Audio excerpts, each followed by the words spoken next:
Myths explain की एक और वीडियो में आप सभी का स्वागत है। अगर आप हिंदू धर्म के फैंस हैं और वीडियो का टाइटल देखकर आपको ये लगने वाला है कि मैं आपकी बुराई करने वाला हूँ, तो ऐसा बिल्कुल भी नहीं है।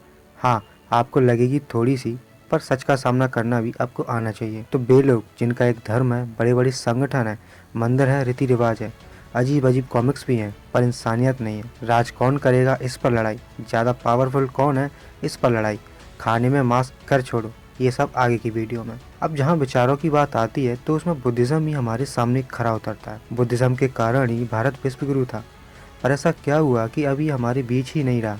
मतलब है, पर ना के बराबर। उसका सिर्फ एक ही कारण है, लोग उसे पहचान नहीं पा रहे हैं, और लोगों के ना पहचानने का कारण सिर्फ एक ही है, उनके इतिहास को दफना दिया गया। बुद्धिज्म इतना पावरफुल है कि जमीन के अंदर से ही अपनी गवाही दे रहा है। जब बुद्धिज्म को भारत से खत्म किया गया तो उसके बाद उनके प्रतीकों को भी एक एक करके निपटाना शुरू किया गया, ताकि आने वाली पीढ़ी उसे सिर्फ गंदी नज़र से और डर से देखे।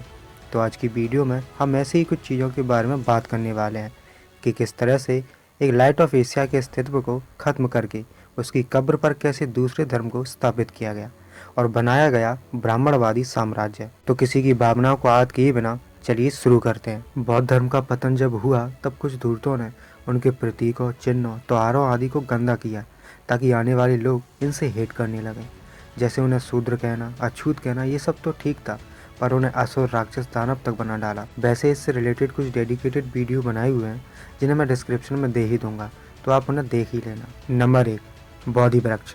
बुद्धिस्टों के पवित्र पीपल वृक्ष, जहाँ तथागत बुद्ध को ज्ञान प्राप्त हुआ था, इन दूतों ने पीपल के वृक्ष को भूत का अड्डा घोषित कर दिया और पीपल के वृक्ष पर मरे हुए व्यक्ति के अवशेषों को एक हांडी में रखकर पीपल के वृक्ष पर टंगवाया गया और रूमर्स बनाए गए कि पीपल पर भूत बसते हैं। इससे जो लिखे पढ़े लोग हैं वो इससे अच्छा खासा डर खाते हैं। नंबर 2, पवित्र मुंडन, जो बौद्ध संस्कृति का एक बहुत बड़ा हिस्सा है और बौद्ध भिक्षुओं की पहचान है।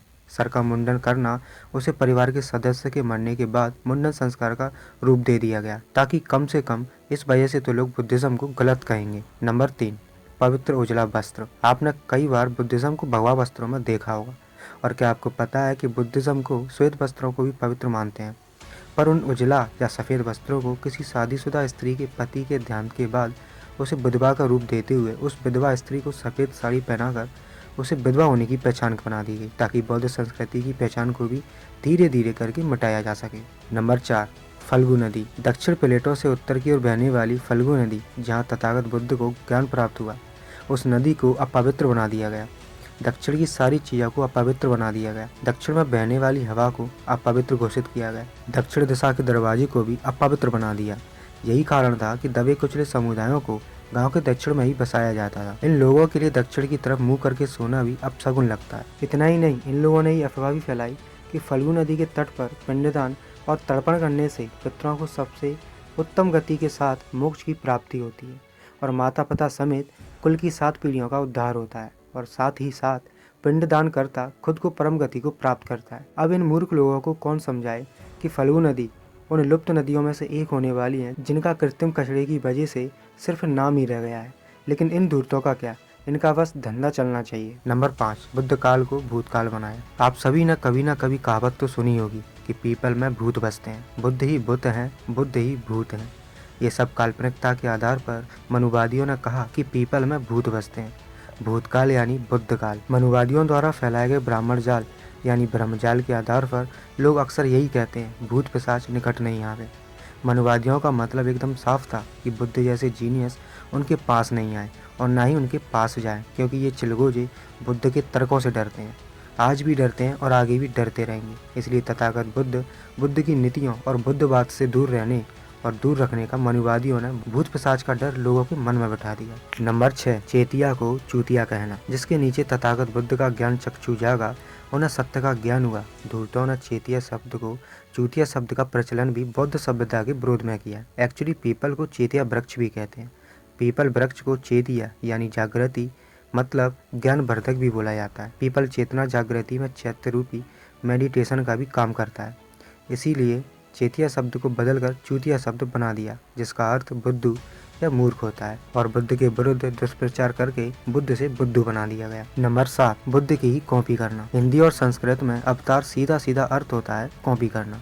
अब इस बात को समझ जाइए कि भगवान या देवी देवता के जितने भी अवतार हुए वो सभी कॉपीड हैं, मतलब वास्तविक ना होकर काल्पनिक हैं। अब किस तरह से कॉपी किए गए हैं उसके लिए हमारी पिछली वीडियो जरूर देखा, मैं लिंक डिस्क्रिप्शन में डाल ही दे रहा हूँ। नंबर 8, सेक्युलर का वास्तविक अर्थ। सेक्युलर का वास्तविक अर्थ लौकिक या धर्मनिरपेक्ष होता है।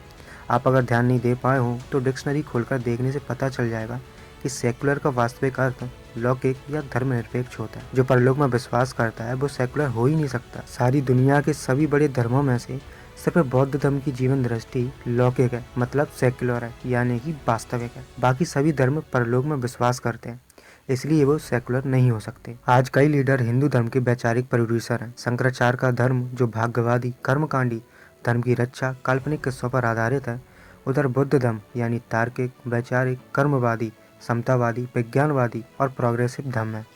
अब सोचें कि हमें बचाया गया या फिर धर्म की गर्त में धकेला गया। सिंस अब इस बारे में बात बहुत हुई तो अब ये सोचना है कि इसे ठीक कैसे किया जाए। तो वो बहुत सिंपल है, हमें वो चाहिए जो हमें नहीं मिला। हमें वो जानना है जो आज तक हम पीछे छोड़ते आए हैं। मतलब बुद्धिज़्म क्या है, इसका ओरिजिन कहाँ तक गया, कैसे स्टेबलाइज हुआ और कौन कौन थे जिन्होंने बुद्धिज़्म को आगे बढ़ाया और किसने ऐसे गड्ढे में डाला। मतलब इन्हें सिर्फ सुनने से ही दिमाग में एक्सप्लोजन होने लगे। तो सोचिए कितना पावरफुल रिलीजन को हमने खो दिया। किसी की 4 हाथ 10 सिर, हाथों में हथियार, उड़ता हुआ तीर, राक्षस देवताओं की लड़ाइयाँ। जरूरी नहीं कि हर बार ऐसा ही हो, कभी कभी पैदल चलकर भी इंसान को इंसानियत सिखाना, वो भी बिना किसी हथियार के डर से, एक चैलेंजिंग होता है। वैसे बातें तो ढेर सारी हैं पर आज के लिए इतना ही रखते हैं। और अगर आपको वीडियो पसंद आया हो तो प्लीज़ वीडियो को लाइक और शेयर ज़रूर करना। इसके साथ ही अगर आप चैनल पर नए हैं तो नीचे जो रेड बटन है उसे टच करके ग्रे में बदल दो। इसके अलावा इंस्टाग्राम की लिंक मैंने डिस्क्रिप्शन में डाल दी है, तो जाके उसे भी फॉलो कर लो। इन सब के बाद कमेंट्स में ये चीज़ मुझे बताना ना भूलना कि आपको क्या लगता है, क्या आप मेरे ओपिनियन से एग्री हैं या डिसएग्री।